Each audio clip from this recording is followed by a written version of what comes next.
San Pío de Pietrelcina. El padre Francesco Forchione nació en Pietrelcina, provincia de Benevento, el 25 de mayo del 1887. Sus padres fueron Orazio Forchione y María Giuseppa.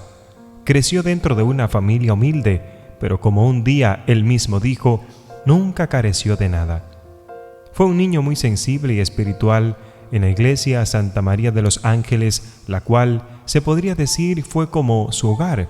Fue bautizado, hizo la primera comunión y la confirmación. También en esta misma iglesia fue donde a los 5 años se le apareció el Sagrado Corazón de Jesús. Más adelante empieza a tener apariciones de la Virgen María que durarían por el resto de su vida. Ingresó a la Orden de los Frailes Menores Capuchinos en Morcone en enero del 1903. El día anterior de entrar al seminario, Francisco tuvo una visión de Jesús con su Santísima Madre. En esta visión, Jesús puso su mano en el hombro de Francisco, dándole coraje y fortaleza para seguir adelante. La Virgen María, por su parte, le habló suave, sutil y maternalmente, penetrando en lo más profundo de su alma. Fue ordenado sacerdote el 10 de agosto del 1910 en la Catedral de Benevento y en febrero de ese año se estableció en San Giovanni Rotondo, donde permaneció hasta su muerte el 23 de septiembre del 1968. El Padre Pío tuvo la capacidad de leer los corazones y las conciencias, tenía el don de profecía y la curación milagrosa por el poder de la oración. Además, tenía el don de la bilocación, que significa estar en 2 lugares al mismo tiempo, y la sangre de sus estigmas tenía fragancia de flores. Llegaban a verle multitudes de peregrinos y además recibía muchas cartas pidiendo oración y consejo. Los médicos que observaron los estigmas del Padre Pío no pudieron hacer cicatrizar sus llagas ni dar explicación de ellas. Calcularon que perdía una copa de sangre diaria, pero sus llagas nunca se infectaron. El Padre Pío decía que era un regalo de Dios y una oportunidad para luchar por ser más y más como Jesucristo crucificado. Su beatificación fue la de mayor asistencia en la historia. La plaza de San Pedro y sus alrededores no pudieron contener la multitud que asistió a su beatificación.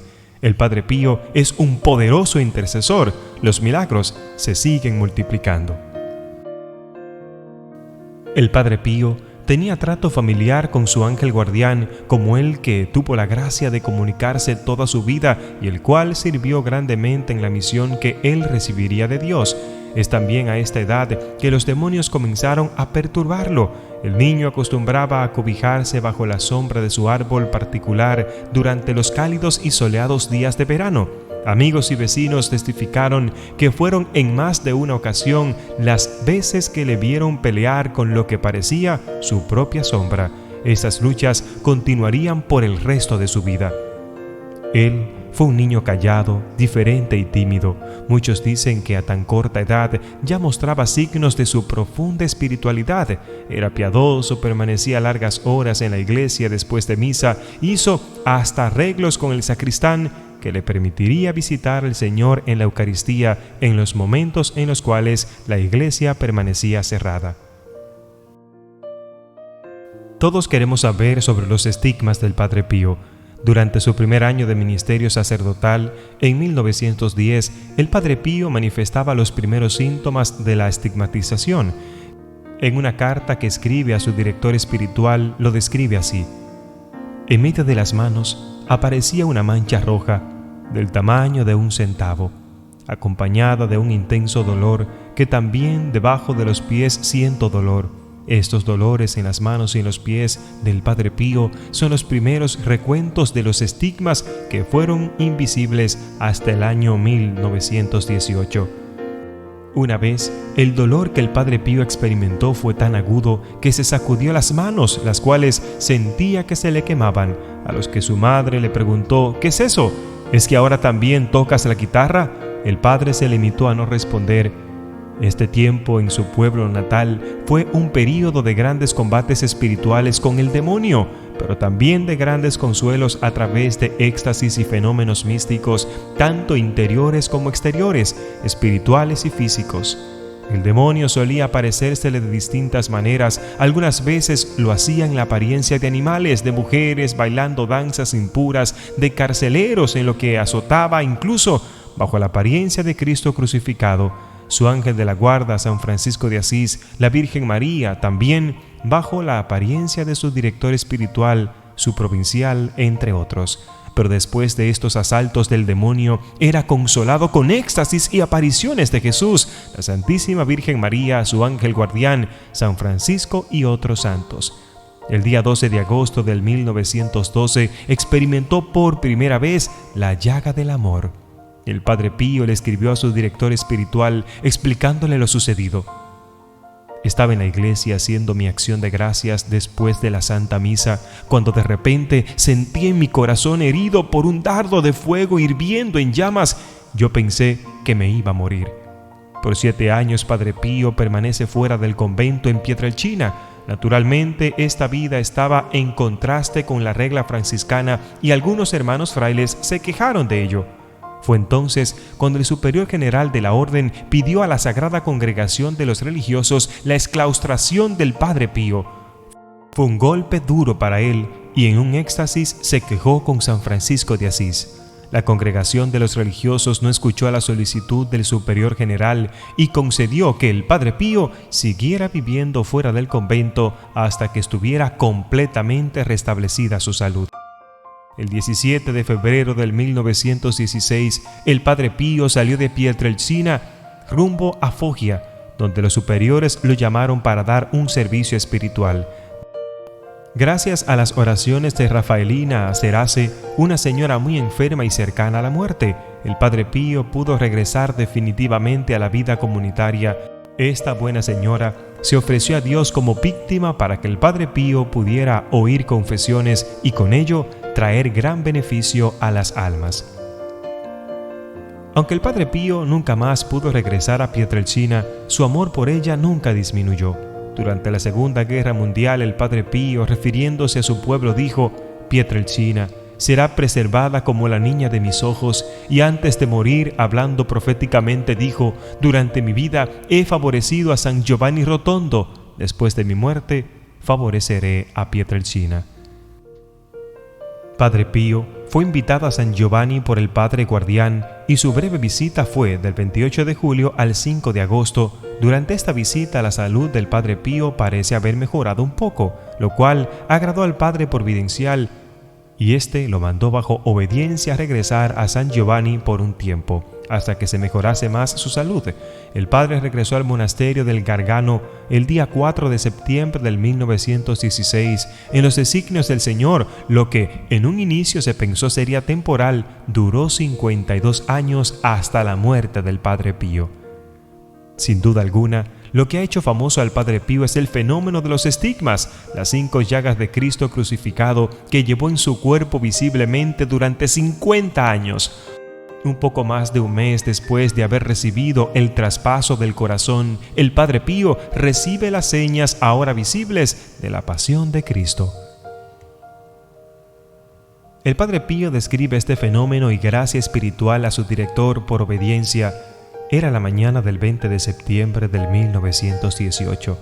Yo estaba en el coro haciendo la oración de acción de gracias de la misa y sentí poco a poco que me elevaba a una oración siempre más suave. De pronto una gran luz me deslumbró y se me apareció Cristo, que sangraba por todas partes. De su cuerpo llagado salían rayos de luz que más bien parecían flechas que me herían los pies, las manos y el costado.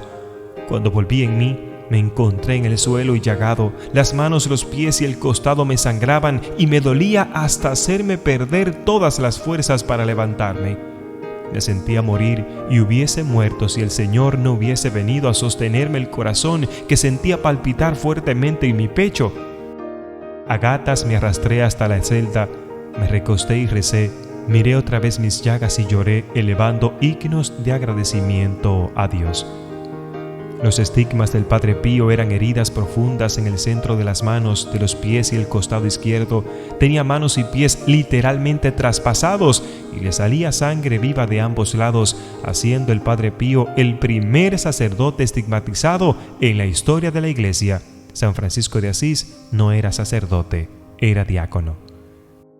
El provincial de los capuchinos de Foggia invitó al profesor Romanelli, médico y director de un prestigioso hospital, para que estudiara el caso y diera su parecer.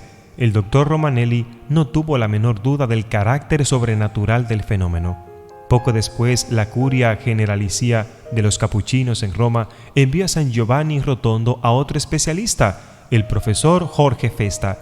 Sus conclusiones fueron que los estigmas del Padre Pío tenían un origen que los conocimientos científicos estaban muy lejos de explicar. La razón de su existencia está más allá de la ciencia. La noticia de que el Padre Pío tenía los estigmas se extendió rápidamente. Muy pronto, miles de personas acudían a San Giovanni Rotondo para verle, besarle sus manos y pies, confesarse con él y asistir a sus misas. En sentido médico, los estigmas quieren decir una mancha enrojecida sobre la piel que es causada porque la sangre sale de los vasos por una fuerte influencia nerviosa, pero nunca llega a ser perforación. En cambio, los estigmas que han tenido los místicos son lesiones reales de la piel y los tejidos, llagas que verdaderamente salen. En este caso, le han escrito los doctores Romanelli y Festa. Una de las sanaciones más conocidas del Padre Pío fue la de una niña llamada Gema, que había nacido sin pupilas en los ojos. La abuelita de esta la llevó a San Giovanni Rotondo con la esperanza de que el Señor obrara un milagro a través de la intercesión del Padre Pío.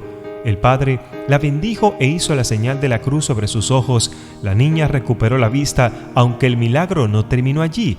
Gema vio desde ese momento sin nunca tener pupilas. Ya de adulta, Gema entró en la vida religiosa. El padre tenía también un gran amor por los niños. Cuando se le pedía intercesión por el nacimiento de algún bebé que viniese con problemas o por algún niño que estuviese enfermo, intercedía hasta conseguir la gracia. Un canciller a cuya esposa se le aproximaba el parto, que se presentaba lleno de dificultades, fue a consultar con el padre y a pedir sus oraciones. «Vete tranquilo», le dijo el padre, «y nada de operaciones». En el momento del parto la situación se complicó y los médicos le dijeron que si no operaban enseguida temían por la vida, tanto de la madre como la de la bebé. El canciller, desesperado, se fue al cuarto que estaba al lado, donde había una fotografía del Padre Pío en la pared, y delante de ella comenzó a insultarlo y a decirle palabrotas. No había terminado de desahogarse cuando escuchó el llanto de un bebé. Salió corriendo hacia el cuarto de su esposa y encontró un hermoso varoncito nacido sin operaciones, para sorpresa de los médicos. Después de algunos días, el canciller fue a San Giovanni a confesarse y a darle gracias al padre, el cual respondió: «Está bien, pero todas las palabrotas, insultos que me dijiste delante de mi fotografía, no tienes que decírmelo más». En otra ocasión, un niño de San Giovanni Rotondo que estaba gravemente enfermo y el cual se esperaba que podía morir en cualquier momento, se echó a reír y recuperó la salud de forma casi instantánea.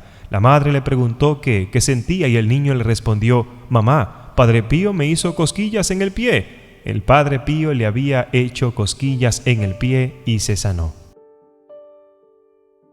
La tarde del 9 de enero del 1940, el Padre Pío reunió a 3 de sus grandes amigos espirituales y les propuso un proyecto, el cual él mismo se refirió como su obra más grande en la tierra: la fundación de un hospital que habría de llamarse Casa Alivio del Sufrimiento. El padre sacó una moneda de oro de su bolsillo que había recibido de una ocasión como regalo y dijo: «Esta es la primera piedra». El 5 de mayo del 1956 se inauguró el hospital con la bendición del cardenal Lercaro y un inspirador discurso del Padre Pío XII.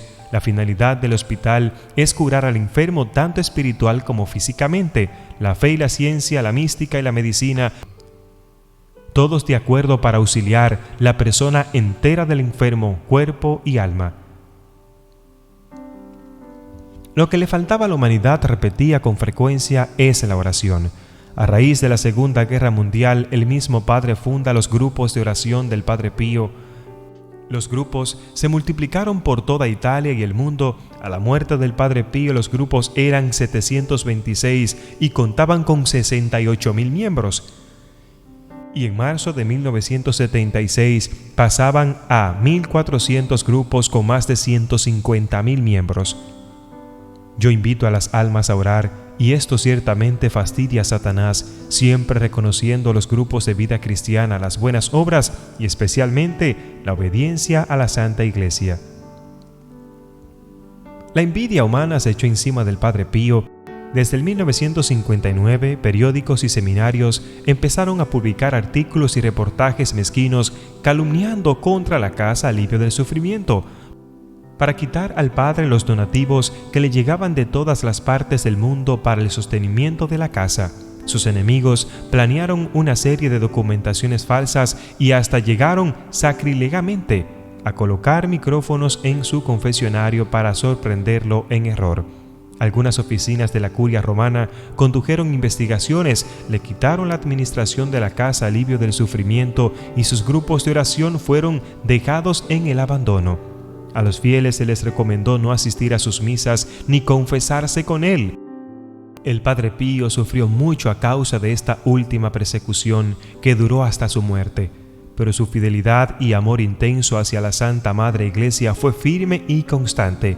En medio del dolor que este sufrimiento le causaba, solía decir: «Dulce es la mano de la Iglesia también cuando golpea, porque es la mano de una madre».